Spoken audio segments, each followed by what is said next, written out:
Muy buenos días a todos. Mi nombre es Samia Baerga, secretaria de Desarrollo Económico del municipio de Caguas. Muchas gracias por conectarse en el día de hoy. Le estaba comentando a Javier, creo que estamos en el webinar número 16, 17, ya perdí la cuenta. Estamos bien contentos que a través de las acciones de nuestro municipio hemos podido apoyar a muchos empresarios y pequeños comerciantes de Caguas y de Puerto Rico.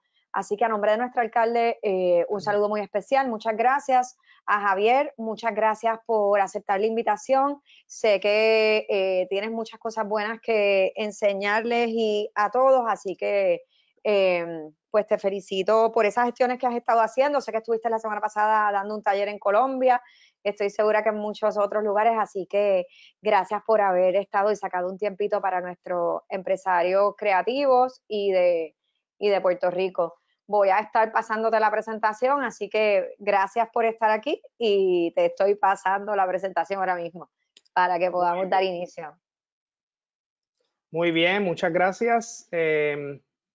Déjame yo compartir aquí mi presentación. Déjame decir algo, Javier, para que la gente sepa, pueden postear sus preguntas en la sección de questions que van a ver arriba en la pantalla para luego al final poder hacerle preguntas aquí al panelista. Estupendo, estupendo. Pues voy a ir, subo y bajo la presentación para un poco hablar un poquito. Gracias, Samia, contentísimo de tener esta oportunidad de compartir con ustedes.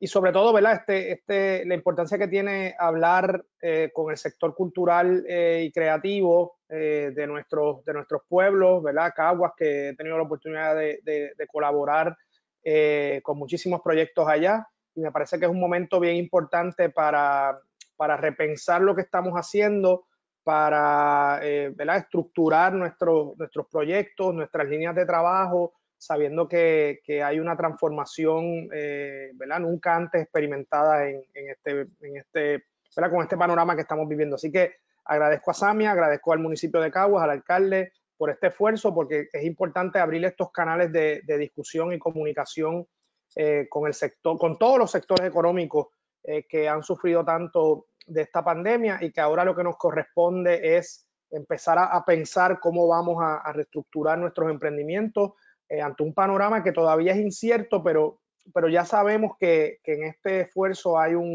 ¿verdad? Es un tema de largo plazo, no es algo tan inmediato.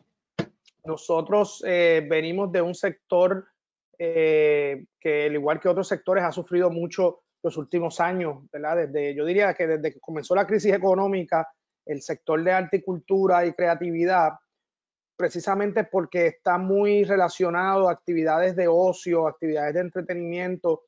Muchas veces esto, el consumo de este tipo de experiencias está muy relacionado al ingreso disponible. Así que si se reduce el ingreso disponible, se reduce el consumo muchas veces de producción cultural y creativa.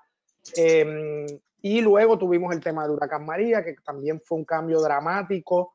Pero creo que ¿verdad? Y digo mediano plazo, en esos 2 años después, habíamos comenzado a ver una identificación de recursos que quizás antes no estaban y que se concebían como una inyección de recursos para el sector cultural. Justo estábamos comenzando en ese proceso y tuvimos el escenario de los terremotos hace unos meses, que sobre todo afectó el área sur, pero creó mucha incertidumbre a nivel de todo el país.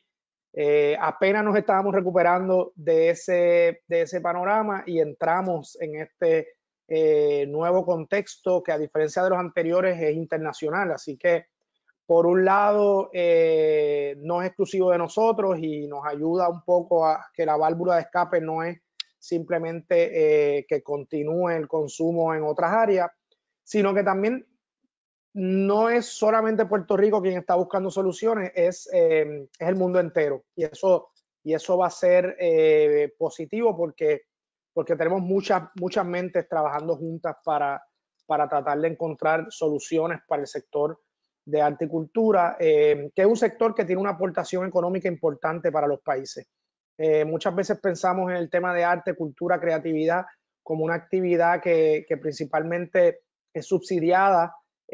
Hace poco publicaron un artículo muy interesante con datos, que es una tendencia en muchos países, donde la contribución del Estado a la parte cultural no es más de lo que la cultura aporta al desarrollo económico.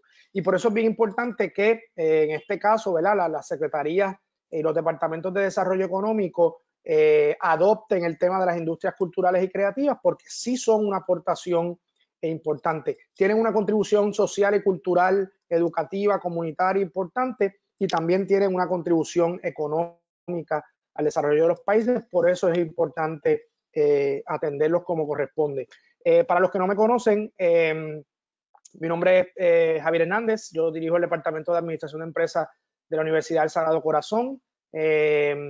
También soy fundador de Inversión Cultural, una entidad sin fines de lucro que ha estado trabajando con el tema de industrias culturales y creativas desde 2008, y que hemos colaborado con el municipio de Caguas en algunos proyectos que van enfocados a algunas cosas que voy a mencionar durante el día de hoy. Yo creo que un punto de partida importante es que nosotros como sector cultural y como ecosistema cultural y creativo entendamos en dónde estamos en este proceso que supone, ¿verdad?, toda la pandemia del COVID-19. Y yo creo que hay etapas y hay que reconocer esas etapas.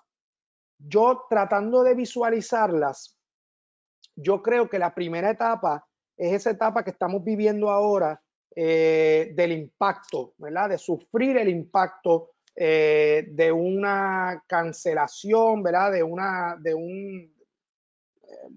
¿Verdad? De que se detenga toda la operación en muchos de los emprendimientos en general, ¿verdad? Incluyendo los culturales y creativos. Así que estamos reaccionando, estamos todavía en una etapa en la que estamos diciendo, wow, ¿qué pasó aquí? ¿Qué va a pasar? No entiendo nada, tengo que empezar a estructurar cómo voy a sobrevivir económicamente, un cambio dramático en nuestro estilo de vida, en el hogar, en las responsabilidades, ¿verdad?, familiares, profesionales, todo mezclado. Así que es importante entender que estamos en ese momento todavía.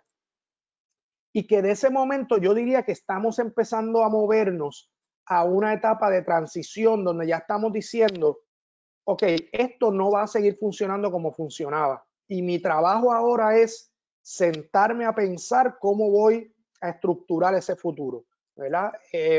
Así que yo creo que estamos recién entrando en esa etapa de transición que eventualmente se debe mover a una etapa de innovación donde ya estamos en posición de empezar a implantar algunas estrategias de largo plazo para manejar nuestros emprendimientos.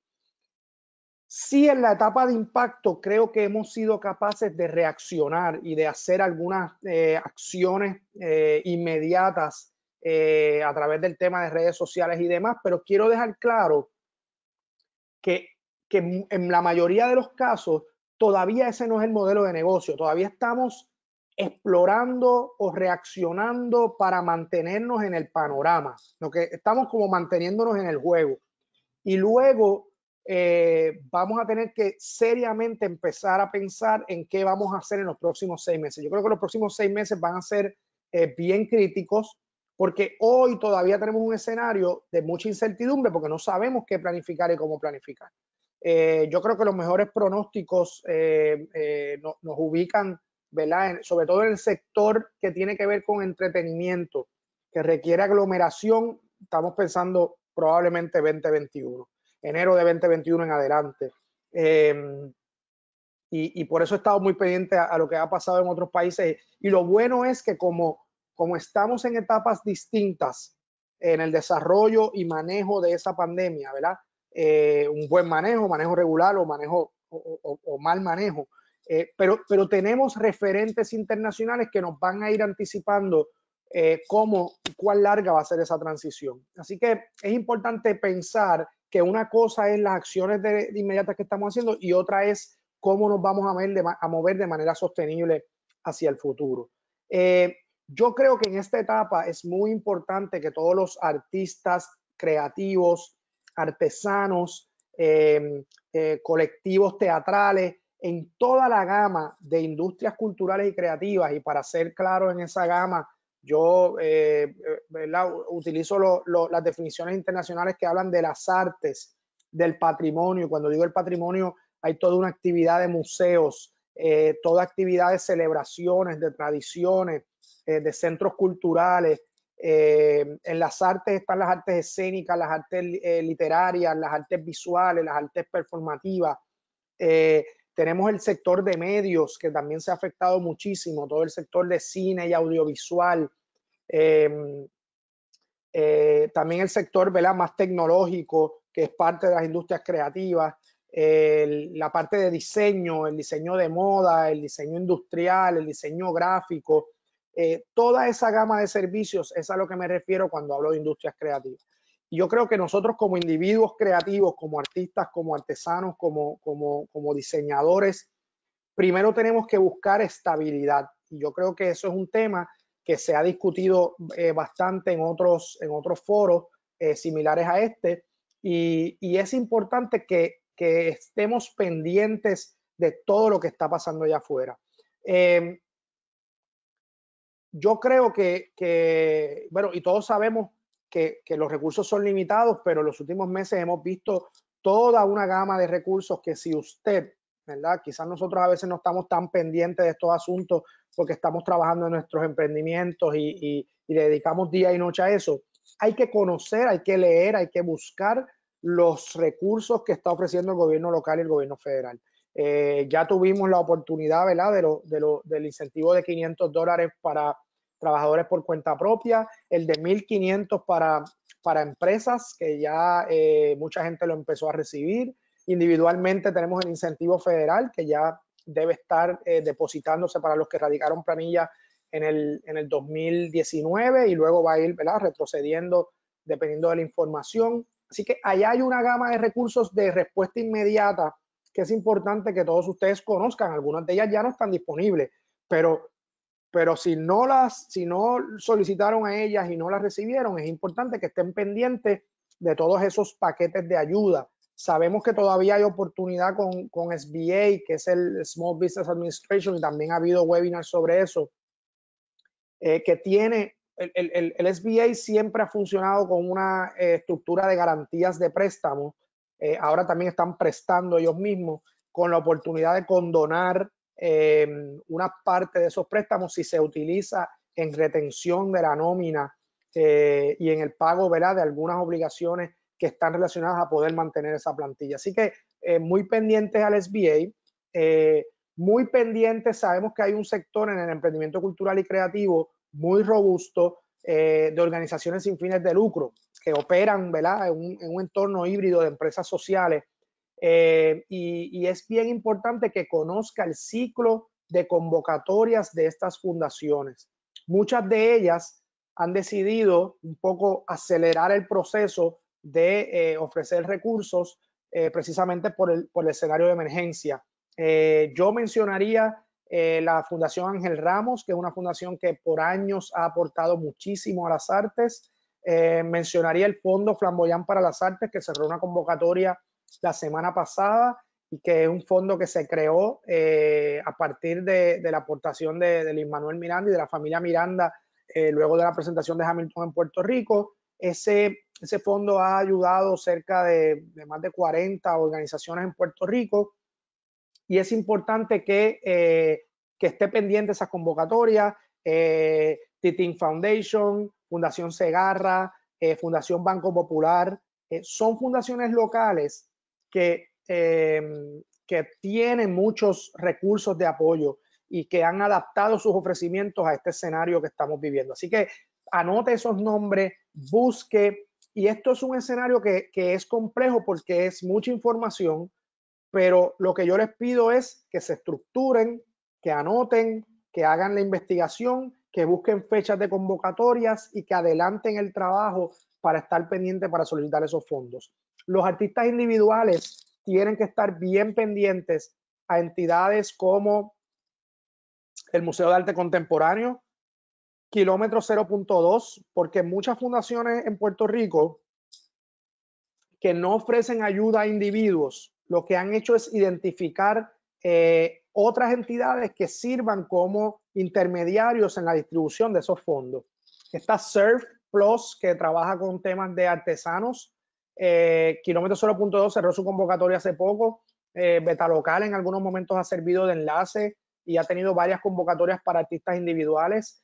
Hay una página en Facebook que se llama Oportunidades para Artistas y Trabajadores Culturales, más o menos algo así. Si pone Oportunidades para Artistas, estoy seguro que lo va a encontrar. Y ahí se publican diariamente muchas oportunidades para el sector cultural. Aparte de las fundaciones locales, y mencionó las de Estados Unidos, y algunas fundaciones específicas del tema de arte y cultura, hay muchas fundaciones que si impactan Estados Unidos están empezando a aceptar a Puerto Rico. Esto es algo que no pasaba antes, lamentablemente, pero luego del huracán María, y eso ha sido uno de los resultados, la visibilidad que ha tenido Puerto Rico en esos entornos, están aceptando solicitudes. Esto requiere redactar en inglés muchas de estas convocatorias, así que es bueno que usted adelante el trabajo. Yo no sé si es la ley de Murphy, pero uno se entera siempre de estas convocatorias cuando faltan 48 horas y tiene que salir corriendo a trabajar con esto. Así que mi recomendación es, cuando son artistas individuales o cuando son organizaciones o empresas, prepare su statement, ¿verdad? Sus planteamientos generales, la descripción de sus proyectos, lo que necesita, para qué lo necesita, y luego adapte eso a la convocatoria de cada una de estas fundaciones o entidades. Nunca es bueno hacer una propuesta genérica. Es importante que usted adapte eso a lo que está buscando esa entidad. Y hay muchas fundaciones en Estados Unidos, sobre todo, que atienden temas específicos, es decir, atienden artistas visuales, atienden escritores, atienden diseñadores, atienden fotógrafos, atienden, así que músicos, así que busque específicamente cuáles aplican a su campo cultural. Otro tema es el ecosistema de emprendimiento en Puerto Rico, que cada vez se ha ido desarrollando más. Menciono al Grupo Guayacán, que acaba de cerrar su competencia Enterprise, donde hay un premio especial de $20,000 para el sector cultural. Sé que muchos grupos culturales solicitaron.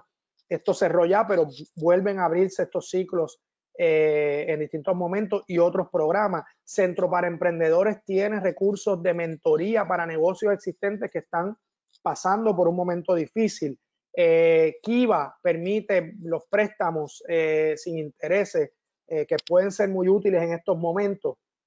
Así que todo ese ecosistema de emprendimiento para negocios está ahí, pero lo difícil de esto es cómo usted organizarse y radicar a tiempo.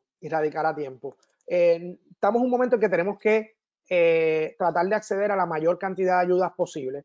Menciono las universidades porque casi todas las universidades tienen programas de apoyo al emprendimiento. Por ejemplo, en la Universidad del Sagrado Corazón está el programa de Nuestro Barrio y el proyecto de la CEPA, que va dirigido a empresas culturales y creativas. Sé que la Universidad Ana Geméndez en Turabo tiene el programa de Startup PR y tiene varias convocatorias.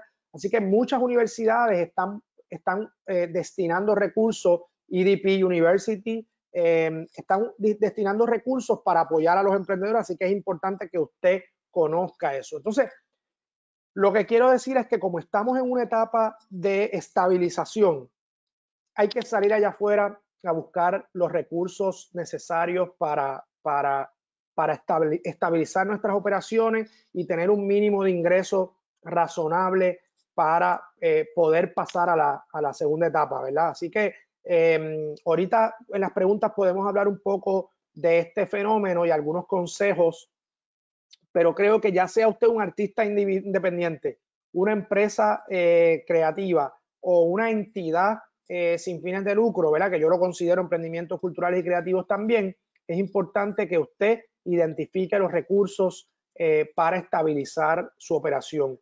Y un detalle bien importante, nosotros no manejamos temas de continuidad de negocio. Creo que con lo que hemos sufrido, o sea, huracanes, pandemia, terremotos, crisis económica, crisis política, nosotros no hay manera de que nosotros sigamos operando como si nada malo fuera a pasar. bueno, después de esta yo no sé qué otra cosa puede pasar, pero ya ustedes verán que el destino tendrá algo para nosotros. Yo espero que sea bueno. Así que planes de continuidad significa cómo usted de antemano estructura cómo continuarían las operaciones en caso de una interrupción. Y eso anticipa, ¿verdad? Y nos quita del medio un tema muy emocional de tomar decisiones en escenarios de incertidumbre, porque nos permite establecer una hoja de ruta. Uno no sabe si va a ser un terremoto, una pandemia o un huracán, pero el plan sí nos define cómo organizar los trabajos, en qué priorizar, qué cancelo y qué retomo en momentos en que se da ese escenario de emergencia, qué recursos tengo que utilizar, qué recursos no. Y esa estructura, ¿verdad? Que tiene todo un marco de referencia importante, pero al final del día usted decide qué incluir en esos planes. Es un ejercicio que en el sector cultural no hemos trabajado bastante. Así que mi invitación es a que pensemos en eso. Quiero hablarles ahora del segundo paso en el proceso de transición, en ese proceso que yo llamo, ¿verdad?, la etapa de transición. Y yo creo que estamos ahora entrando en la etapa de transición. ¿Por qué? Porque estamos viendo que hay unos planes de acción que se están poniendo a prueba. Hay una apertura escalonada de la economía. Se está haciendo cuidadosamente, se debería estar midiendo el efecto que tiene eso para saber si se continúa o si se retrocede. Y en esa transición uno puede pensar que no está haciendo nada, porque si tú eres una compañía de teatro, no estás produciendo teatro. Si tú eres un músico, no estás haciendo conciertos. Así que puede dar la impresión de que no estamos haciendo nada. Y es importante aprovechar y organizar el tiempo para así hacer. Y yo pensando, hay tres cosas importantes que empezar a atender y sobre las cuales empezar a reflexionar. Pero también hay unos mitos que es el momento de cuestionarnos a nivel general. Estos mitos no surgen de la pandemia, siempre han estado en el sector cultural y pueden haber muchísimos más. Yo pongo unos cuantos para provocar la conversación y menciono algunos de ellos. Hay una premisa de que nosotros operamos nuestros proyectos solamente con el mercado local y que con el mercado local es suficiente.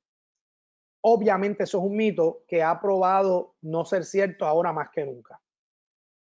Hay otro mito sobre que hemos siempre utilizado lo digital como una estrategia de promoción. O sea, lo digital, las redes sociales, el internet, no es el medio en sí, sino, no es el producto en sí, sino una manera de dar a conocer nuestro producto que muchas veces era análogo, experiencial y presencial.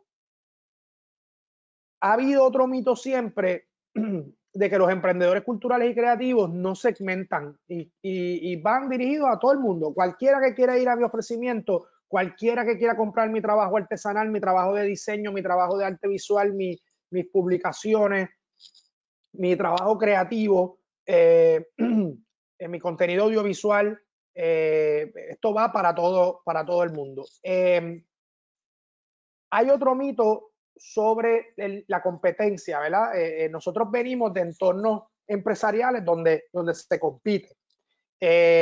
Y muchas veces la noción de competencia lo aleja de la colaboración, que es algo que voy a hablar más adelante. Y otro mito, ya bien cercano a lo que estamos viendo ahora, es que lo que hay que hacer es esperar a que pase la pandemia y si nosotros resistimos, pues cuando regresemos vamos a regresar de vuelta a la normalidad y vamos a poder continuar nuestros ofrecimientos como era. Todos estos son mitos, ¿verdad? Porque no son ciertos y tenemos que ir repensando cómo mi proyecto puede atender un mercado más grande, cómo mi proyecto tiene un modelo de negocio digital cuando aplique, cómo yo empiezo a segmentar para tratar de llegar a ese público que tiene la mayor disposición a pagar por mi producto. Es muy fácil tener muchísimos seguidores, pero muy poca gente pagando, ¿verdad? Y el segundo es algo que ya he ido mencionando, cómo voy diseñando mi nuevo modelo de negocio para un modelo post pandemia, que yo no sé si va a ser post, porque probablemente por mucho tiempo permanezcamos en ese contexto, y es necesario trabajar sobre ese modelo. Y las tres cosas que iba a plantearle, una de ellas es crear. Lamentablemente, nosotros vivimos creando, produciendo, comercializando, ¿verdad? Y consumiendo. La fórmula se va a invertir un poco y la clave va a estar en aquellos creativos que también destinen tiempo a la parte creativa. Este es el momento de reflexionar sobre futuros trabajos creativos, de organizarse en tiempo y empezar a gestionar trabajo creativo. Eso me parece muy importante en esta etapa. El segundo tema es aprender. Yo creo que todo aquel que ha estado ajeno a los modelos de negocio digitales, aquellos músicos que no conocen o aquellos gestores o creadores audiovisuales que no conocen, por ejemplo, los modelos de negocio digitales, las estructuras de monetización, la gestión de derechos de propiedad intelectual, de regalías, de licenciamiento. Si todas estas palabras te parecen raras y ajenas, este es el momento de aprender. Históricamente, muchos creativos no conocen los modelos de negocio digitales y han estado dejando pasar oportunidades de monetización importantes. Y este es el momento de sentarte a aprender y a conocer cómo funciona ese mercado, porque si ya estabas parcialmente adentro, ahora vamos a tener que estar de lleno en ese tipo de modelos de negocio digitales. Y el tercer componente clave en esa etapa de transición es comunicar. Va a ser muy difícil lograr conversiones inmediatas a ventas porque hasta los mismos canales de distribución se han visto afectados. Sin embargo, tenemos que desarrollar estrategias de comunicación, sobre todo digitales, efectivas para primero filtrar nuestra base de clientes, o sea, o base de prospectos. Yo creo que en las redes sociales hay mucho ruido, y cuando digo ruido ruido de gente que nos sigue, que a lo mejor nos dieron like y pensamos que ya son nuestra base de clientes y realmente nunca ha habido una conversión a venta. Es importante ir segmentando, pero para tú ir segmentando y viendo quiénes son tus verdaderos clientes potenciales o quiénes son tus patrocinadores, tienes que empezar a crear unas estrategias de contenido que te permitan separar la paja del grano. Y ahora tenemos mucho tiempo para comunicar. Y hay que ser efectivos, porque sí sabemos que hay una sobresaturación de contenidos en las redes, porque la gente está más tiempo y todo el mundo está tratando de utilizar los mismos canales de comunicación. Así que es importante conocerlos bien y mandar los mensajes efectivos para crear comunidad. Y cuando digo crear comunidad es precisamente ir allegando gente que pueda estar interesada en tu propuesta y que pueda eventualmente hacer algún tipo de conversión. Así que piensen bien y pensemos bien en esas estrategias de comunicación, aunque no tengan una conversión inmediata, porque la gente ha perdido ingresos. La gente tiene mucha incertidumbre y mucha ansiedad sobre cómo van a ser los próximos meses. Así que no fuerce una conversión de ventas inmediata. Sea empático, comunique contenido que sea relevante para la gente. No hable de usted todo el tiempo, ¿verdad? En el mundo análogo y presencial, a nadie le gustan los presumidos que lo único que hacen es hablar de ellos. En el mundo digital pasa lo mismo. Así que sea estratégico en cómo combina el contenido que crea usted con el contenido que comparte sobre otras personas. Me parece que va a ser bien importante. Así que resumo esas tres estrategias importantes. Definir la estrategia de creación para estos meses de transición, la estrategia de aprendizaje y la estrategia de comunicación. Eso es algo en lo cual vamos a tener que aprovechar el tiempo, en lo que se estabiliza el tema económico, sobre todo, porque mucha gente va a seguir consumiendo cultura y tiene disposición a pagar, pero en escenario de incertidumbre, pues va a detenerse de hacer esas acciones. Así que aquí está ese tema de transición y hablemos un poquito del fenómeno de innovación, que yo lo veo desde el punto de vista de los modelos de negocio. Y lo primero es que muchas veces nosotros no estamos claros de cuáles son los modelos de negocio específicos que manejamos dentro de nuestros emprendimientos creativos. Y yo creo que más allá de los sectores, más allá de si yo hago publicidad, si hago música, si hago teatro, si hago artesanía, si hago diseño de moda, más allá de esas tendencias, otra manera de mirar el modelo de negocio es a través de qué canal llega mi producto a los clientes. Y yo resumo las salidas de un producto creativo en esos 4 modelos.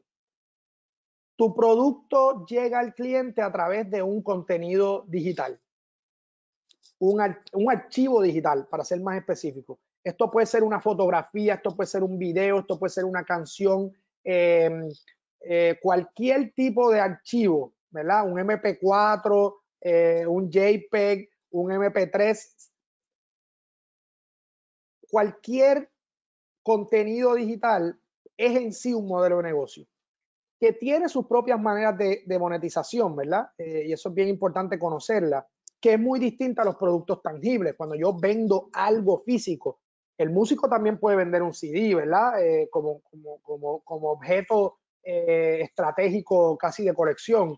El artesano vende sus productos, el diseñador de moda vende una pieza o un accesorio. Así que ahí hay otro modelo de negocio que es muy distinto al digital. Y es un modelo de negocio que hay que entender quiénes son los canales, cuáles son los canales que efectivamente se mantienen operando, cuál es su nivel de eficiencia. Todos sabemos que el tema de e-commerce, pues por un tema de logística, se ha visto atrasado bastante. Así que yo tengo que conocer bien esos canales. Está el modelo de experiencia, que es el modelo probablemente más afectado y que más se va a afectar a largo plazo. Esto es las artes escénicas, un componente de la música, los museos o lugares, ¿verdad? O espacios culturales.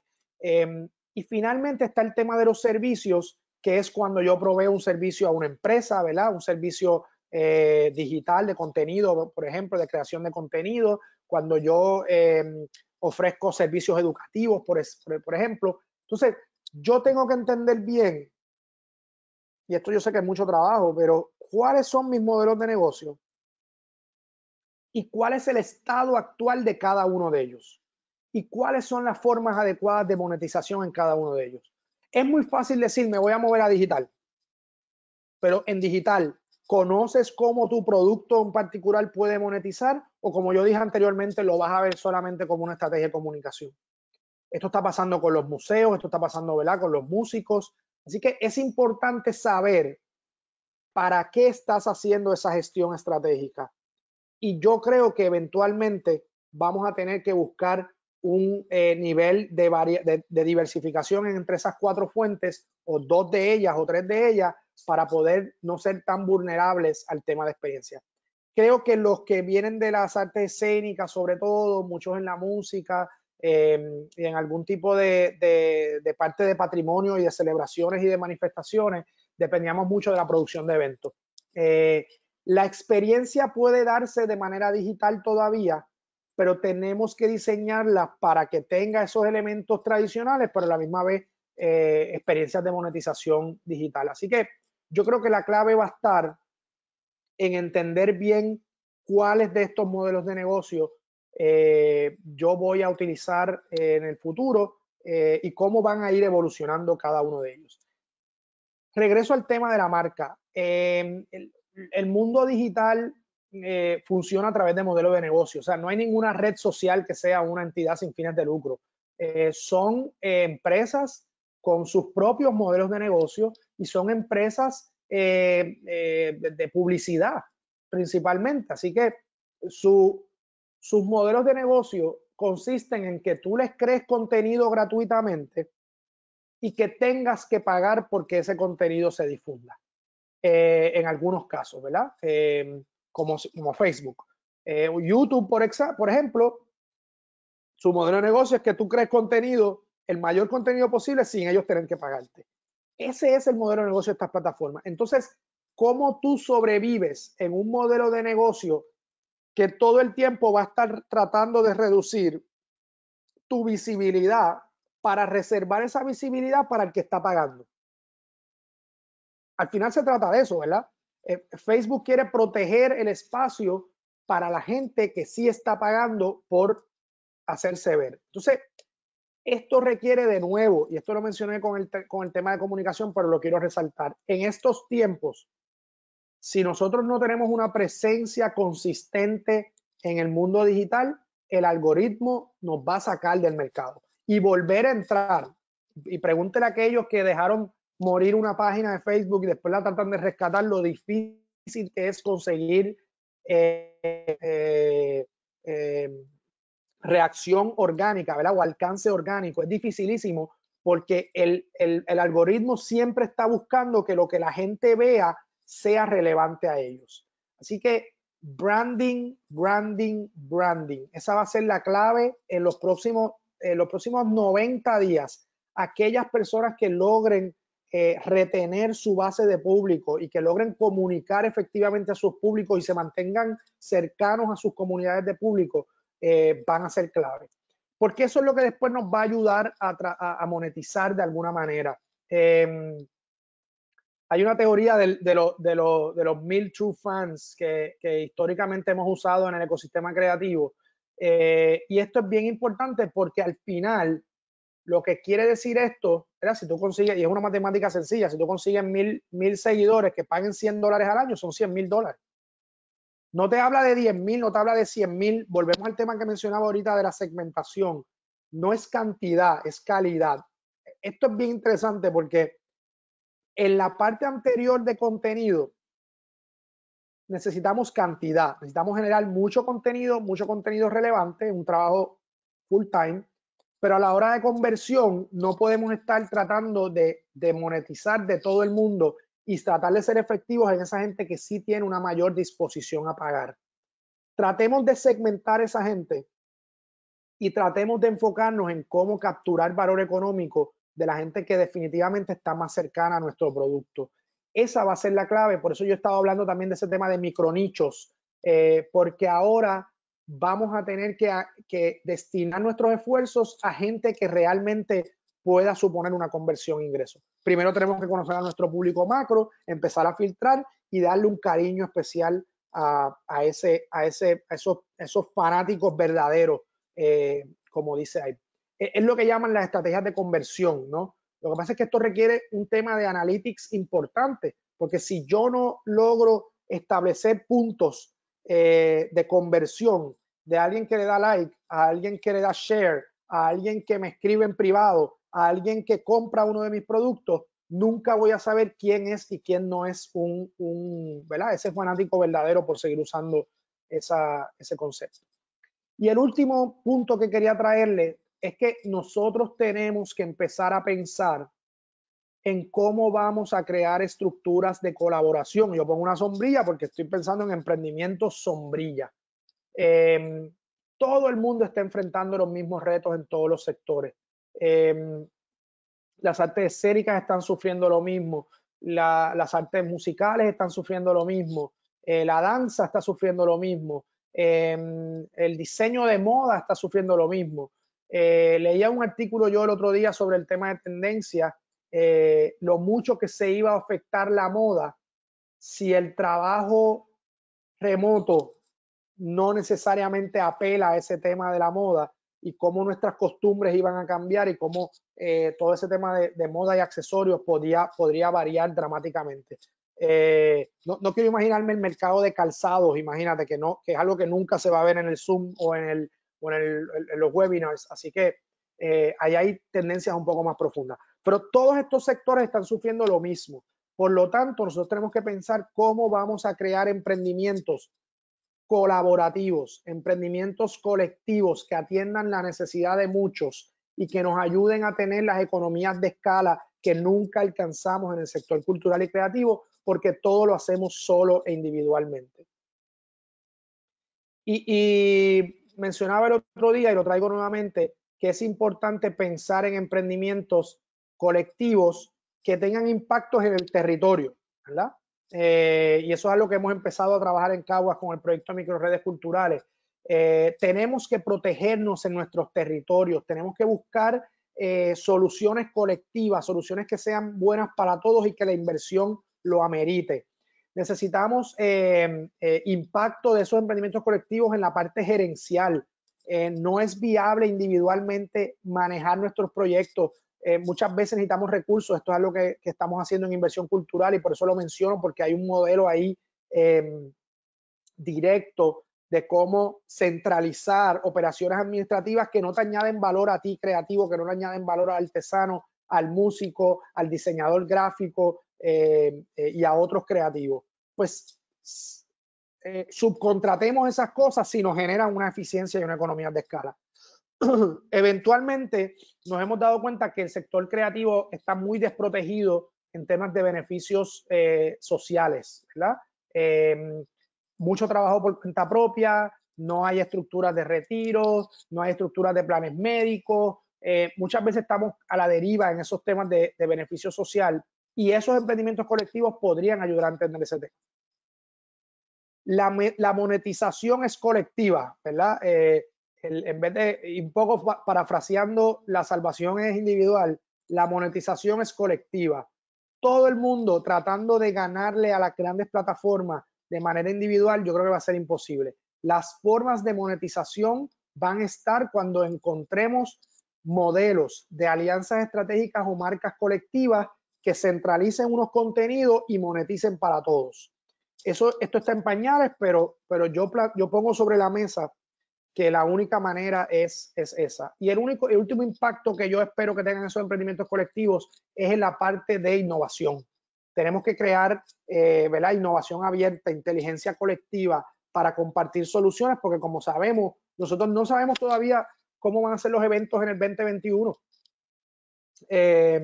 Nosotros no sabemos qué le va a pasar a la industria de la moda en el 2021, no sabemos qué le va a pasar a la música, a las artes visuales. Así que estas estructuras podrían ayudar a generar soluciones colectivas para un sector específico. Así que los dejo con esa invitación de que si quieren pensar en emprendimiento, demos un paso adelante y dejemos de pensar en el emprendimiento individual y pensemos un poco más en el emprendimiento colectivo. Como última nota, hay que estar bien pendiente de las tendencias. Todavía estamos de nuevo en una etapa muy preliminar. Yo todo el tiempo estoy tratando de entender qué está pasando, por dónde van los tiros, como decimos nosotros, pero creo que estamos en una etapa muy temprana. Les recomiendo ese informe de Low Touch Economy que está planteando ¿verdad? Un cambio dramático en la economía del futuro, porque va a ser una economía de poco contacto. Imagínense eso ¿verdad? En el mundo latino, donde la cercanía es tan importante, pero ahí hay un ejemplo de tendencia, ahí hay un ejemplo, ¿verdad? De cómo se ven distintos impactos y cómo se espera que ciertas de estas tendencias atiendan ese impacto. En el mundo de las experiencias, pues sabemos que se está empezando a tantear con la posibilidad de producir eventos que no tengan necesariamente públicos. El tema de los drive-ins, ¿verdad? Que es tan conocido para el cine. Algunas de las grandes empresas como Live Nation está empezando a probar con esto. Dinamarca ya lo está haciendo. Hay cosas que yo las veo y yo digo, wow, pero es que no es lo mismo. Bueno, pues nada va a ser lo mismo. Así que creo que es bien importante estar pendiente a cuáles van a ser esas tendencias. Hace poco ese diseñador planteó una posibilidad del teatro en ese escenario, ¿verdad? A mí hay muchos issues de iluminación. Teléfono, ¿verdad? De internet. Exacto. ¿Me escuchan bien? Así que yo lo que haría primero es escribirle a Alvin Palacio. Sí, disculpe, que tiene el micrófono apagado. Perdona. Ok, aquí estamos de nuevo. Les comparto esa nota que salió publicada el otro día porque también creo que es importante que veamos lo que está haciendo la gente en Puerto Rico. Así que los invito a que vean lo que está haciendo ASIRC, lo que está haciendo Mauro Ballet con su escuela, lo que está haciendo Decimanía en cuestión de contenido musical, y No Había Luz, que ha llevado todo el tema escénico al tema digital, ¿verdad? Creando contenidos, creando juegos, participando en escuelas, en clases. Mis hijas estuvieron en una lectura a través de videoconferencia del último libro de No Había Luz. Y otras entidades, la Liga de Arte, que están moviendo también su currículo al tema virtual. Así que creo que es bien importante también ver las experiencias locales y comunicarnos con ellos y ver qué están haciendo, cómo lo están haciendo, cómo podemos ayudarnos, cómo podemos colaborar y compartir experiencias similares. Así que quiero detenerlo ahí para tener un espacio para conversar, que me parece muy importante. Así que les agradezco mucho el tiempo y ahí está mi información de contacto que ahorita puedo volver a compartir. Javier, yo salir de aquí. se me fue Sí. a mí se me fue la luz en la casa. So me tuve que conectar por el iPad, Okay.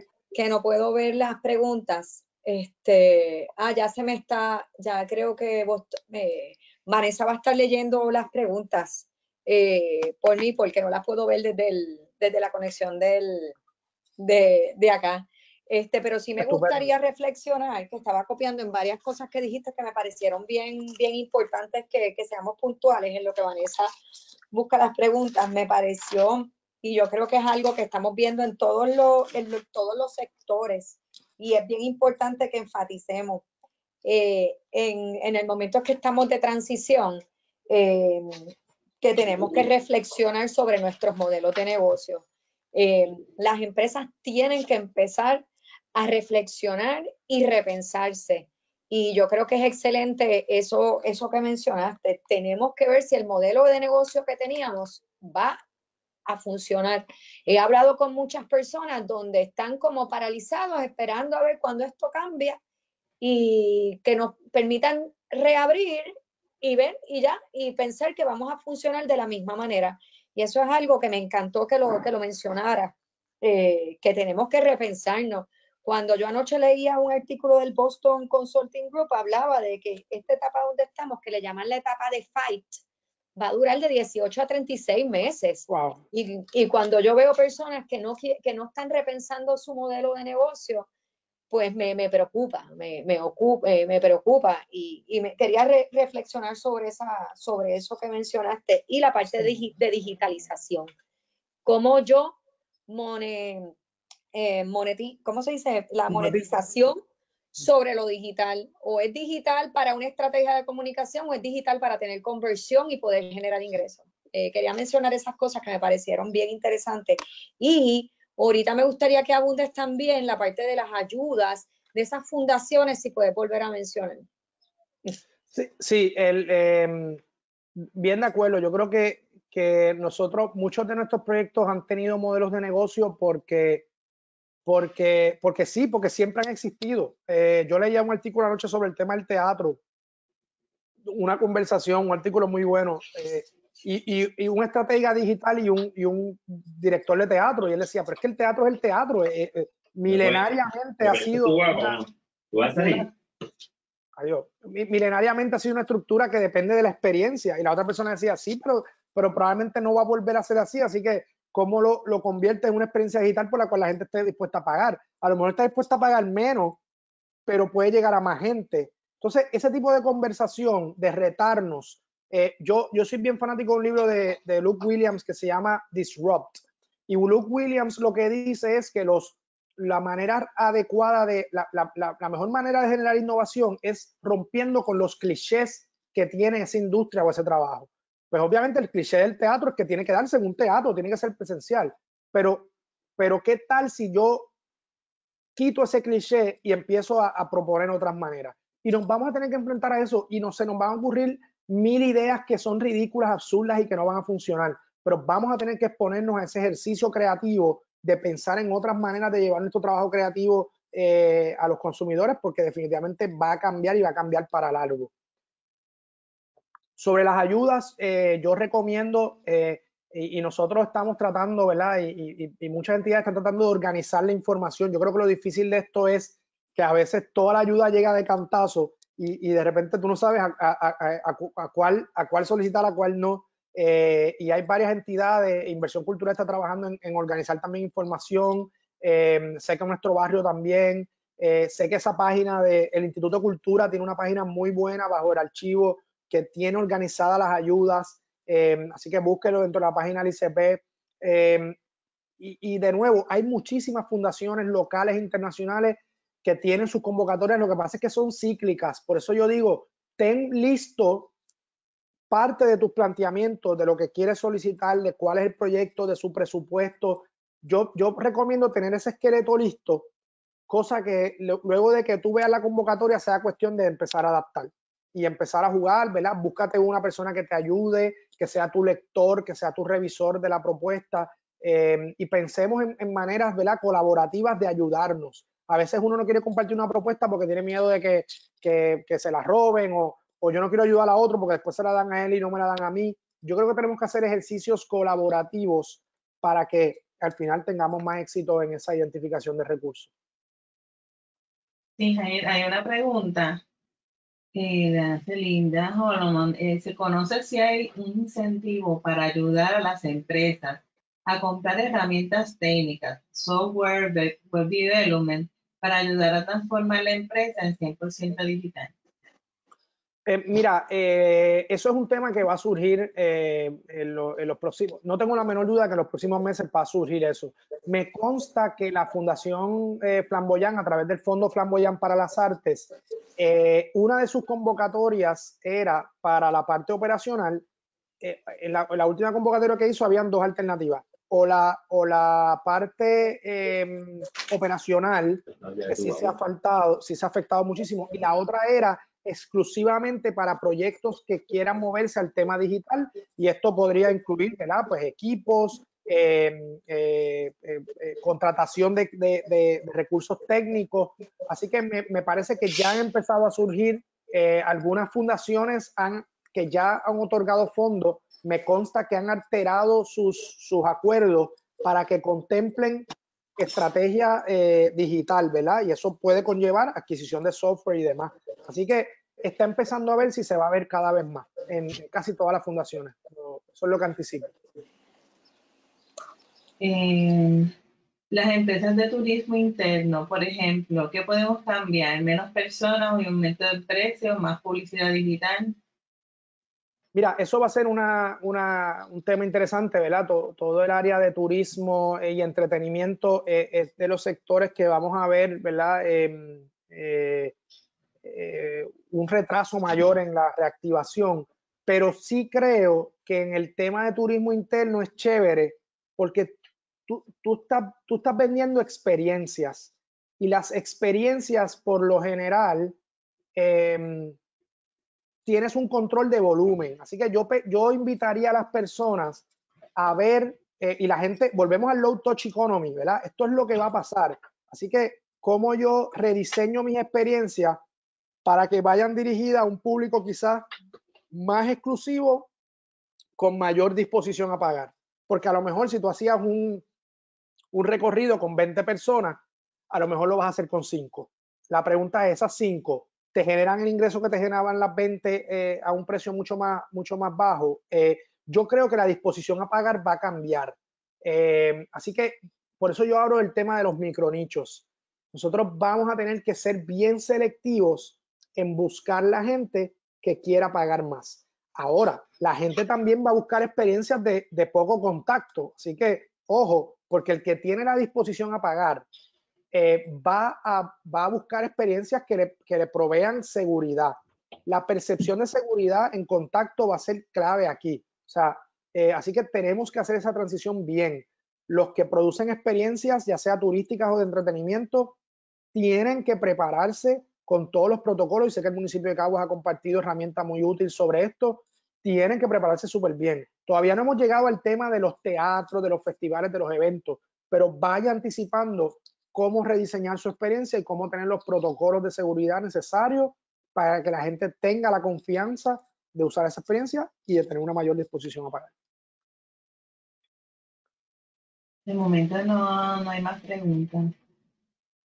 No sé bueno, si tienen un minutito y quieren hacer alguna pregunta adicional. Yo recomiendo, ¿verdad? Como comentario final, que estamos todos aprendiendo. Estamos todos en una etapa en la que no sabemos a ciencia cierta a dónde vamos a llegar con esto. Así que hay que manejar el tema emocional, las ansiedades, pero sobre todo planificar y probar. Por ejemplo, los que están en el tema performativo, ¿verdad? Eventos, artes escénicas, música, pruebe con el tema digital como estrategia promocional, pero trate de insertar maneras de conversión para, como yo decía, separar la paja del grano, saber quién está dispuesto a pagar y quién no está dispuesto a pagar. A lo mejor yo voy a seguir haciendo el live, pero a lo mejor yo voy a hacer un concierto ¿verdad? Con Musicasa, que es una plataforma que está haciendo conciertos íntimos, donde sí la gente da un donativo. Así que tienes que ir probando y no tengas miedo en descartar. O sea, si tú tienes que hacer un evento y tú vas a decir que solamente vas a aceptar las primeras 20 personas que den $10, haz el experimento. Ya a lo mejor 5 pagaron $10, pero a lo mejor no son 10, son 5, son $5. Hay que ir en un proceso de ir probando, y esto es como cualquier experimento científico, ¿verdad? Tú te fijas en una hipótesis, haces un experimento, ves que funciona, lo modificas, vuelves a hacer el experimento y vas probando, pero busca la manera de filtrar a tus clientes que tienen mayor disposición, a tus clientes más leales, porque en estos tiempos, y creo que a futuro, eso va a ser lo que va a hacer que sobrevivan los proyectos culturales y creativos. Tener un núcleo pequeño, pero leal. Así que los invito a que reflexionen sobre eso y que sigamos hablando y que sigamos teniendo esta conversación para ir viendo cómo seguimos aprendiendo.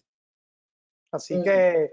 Javier, tengo una preguntita aquí de una escuela de artes en Cagua, que es un non-profit, pero todavía no es una 501C3.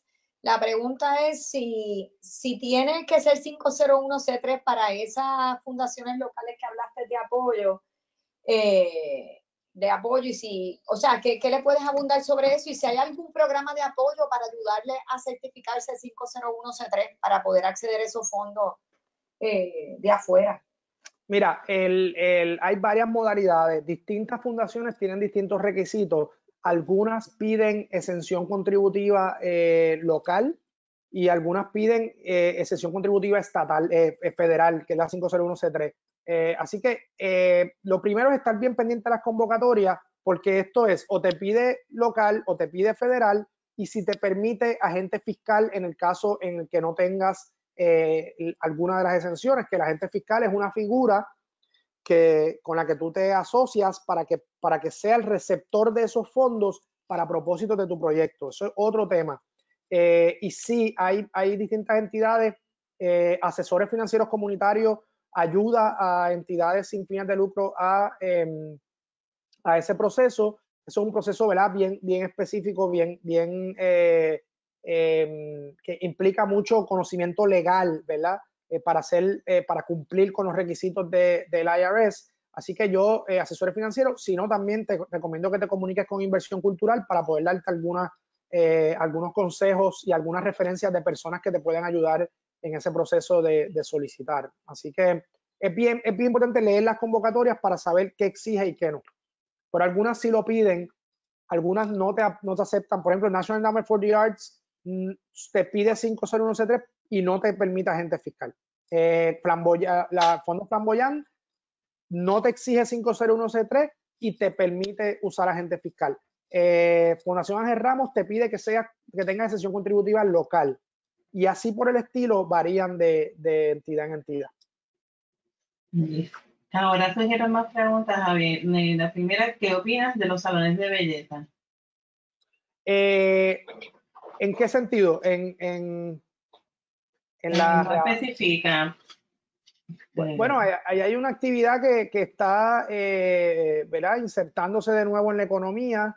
Creo que es uno de esos casos donde va a ser un buen ejemplo sobre cómo estos negocios desarrollan protocolos que comuniquen, que sean seguros y que comuniquen que son seguros. Porque yo creo que aquí el problema, aquí hay dos cosas que hay dos cosas que hay que ver. Una cosa es que nos permitan reabrir porque se entienda que ya en el plan es aceptable, y otra cosa es que la gente quiera consumir ese producto. Esa parte no la hemos tocado.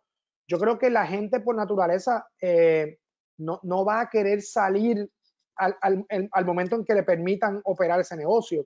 Así que va a estar de parte de nosotros comunicar efectivamente que la experiencia es segura y que tiene todos los protocolos. Así que los salones de belleza creo que van a ser un referente interesante sobre cómo la operación se da en un marco de seguridad y que la gente tenga la confianza de consumir ese servicio como lo hacía antes. Porque, ¿verdad? Hay contacto ahí, hay contacto directo entre el proveedor de servicios y el usuario. Así que es un buen ejemplo que vamos a estar mirando cómo se desarrolla en los próximos meses y si la gente en efecto se mantiene o retoma ese consumo como antes.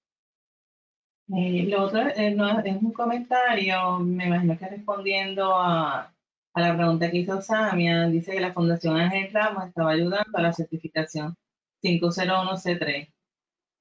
Sí, la fundación trabaja con esta entidad aliada que es también Asesores Financieros Comunitarios. A lo mejor lo están haciendo separado, pero ellos colaboran mucho porque este programa, el programa educativo de asesores financieros, está dirigido al tercer sector y de hecho muchas veces las organizaciones que se benefician de Ángel Ramos deben mantener una educación continua. Así que yo los invito a que busquen el ofrecimiento de asesores financieros. Van a ver talleres maravillosos sobre planificación financiera, planificación estratégica, propuestas, redacción de propuestas, cómo solicitar exención contributiva local y estatal, local y federal. Así que sí, Fundación Ángel Ramos y de nuevo, Fundación Ángel Ramos es la entidad que históricamente ha contribuido más al tema de horticultura en Puerto Rico, así que es un aliado natural de todo el sector creativo. Y está auspiciando uno de los premios junto a Fondo Flamboyant para las Artes de la convocatoria de Enterprise de Grupo Boyacán, que ya está cerrada, pero que hay varios proyectos culturales que solicitaron y están bajo evaluación ahora. No hay más preguntas. Quería añadir también, Javier, que y ahí te hago una invitación después. Yo creo que tenemos que también, como tú bien dijiste, ir monitoreando cómo se va comportando esto, de forma que también podamos ir monitoreando el consumidor y cómo está el comportamiento de la gente para poder ir analizando los mercados. Y yo creo que después podríamos también hacer una presentación de lo que dice la gente, de cuál es el trend en Puerto Rico, qué es lo que está buscando la gente. Y como tú bien dijiste, no solo Puerto Rico, fuera de Puerto Rico, para poder ir dirigiendo y apoyando a la gente en esas estrategias. De acuerdo, de acuerdo. Y tenemos que compartirnos información, ¿verdad? Yo creo que tenemos que crear espacios donde si usted tuvo una experiencia y tuvo X o Y reacción, pues que la compartamos entre todos para ir aprendiendo juntos, porque de nuevo, ¿verdad? Es un entorno retante y si compartimos información y colaboramos, creo que todos vamos a llegar a unos escenarios que sean óptimos para la sostenibilidad de nuestros proyectos.